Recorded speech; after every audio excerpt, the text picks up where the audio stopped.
वर्सोवा के लोग यहाँ नहीं है, मैं वहां नहीं जा पा रहा हूँ। अगर वर्सोवा के लोग होते तो उनसे कहता कि मेरे बहादुर भाई को भी वहां से जिता के भेजना।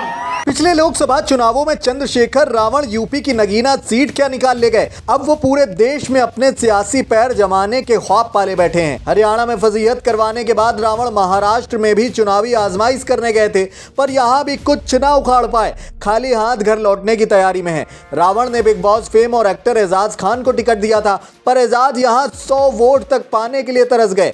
एक्टर एजाज खान वर्सोवा सीट से महाराष्ट्र विधानसभा चुनाव में प्रत्याशी थे। सोशल मीडिया पर एजाज खान के लाखों फैंस हैं। इंस्टाग्राम पर उन्हें 5 मिलियन से ज्यादा लोग फॉलो करते हैं। इसके बावजूद वो चुनावों में 100-200 वोट पाने को तरस गए।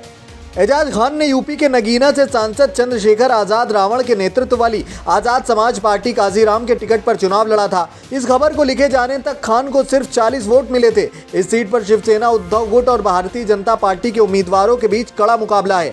जैसे ही महाराष्ट्र के लिए रुझान आने लगे, सोशल मीडिया पर लोग एजाज खान को ट्रोल करने लगे। लोगों ने कहा कि इंस्टाग्राम पर 5.5 मिलियन फॉलोवर वाले एक सेलिब्रिटी को 100 वोट पाने के लिए जूझना पड़ रहा है। वहीं महाराष्ट्र चुनाव नतीजों की अगर बात की जाए तो सत्तारूढ़ महायुति गठबंधन की वापसी होती दिख रही है। भाजपा, शिवसेना, शिंदे गुट, एनसीपी, अजित पवार के गठबंधन ने तमाम कयासों को गलत बताते हुए प्रचंड बहुमत की ओर कदम बढ़ा लिए हैं। महायुति गठबंधन को 220 से ज्यादा सीटें मिलती दिख रही हैं। महाराष्ट्र विधानसभा में कुल 288 सीटें हैं। उधर महाराष्ट्र में बीजेपी सबसे बड़ी पार्टी बनकर उभरी है। ये खबर लिखे जाने तक भारतीय जनता पार्टी 7 सीटें जीत चुकी थी और 124 पर आगे चल रही थी। शिवसेना, शिंदे गुट 4 सीटें जीत चुका है और 51 पर आगे चल रहा है। वहीं अजित पवार के नेतृत्व वाली एनसीपी 3 सीटें जीत चुकी है और 37 पर आगे चल रही है। वहीं बात अगर उत्तर प्रदेश की 9 विधानसभा सीटों की जाए तो यहां सपा केवल 2 सीटों पर ही सिमट गई। वहीं बीजेपी का 7 सीटों पर कब्जा हो गया है।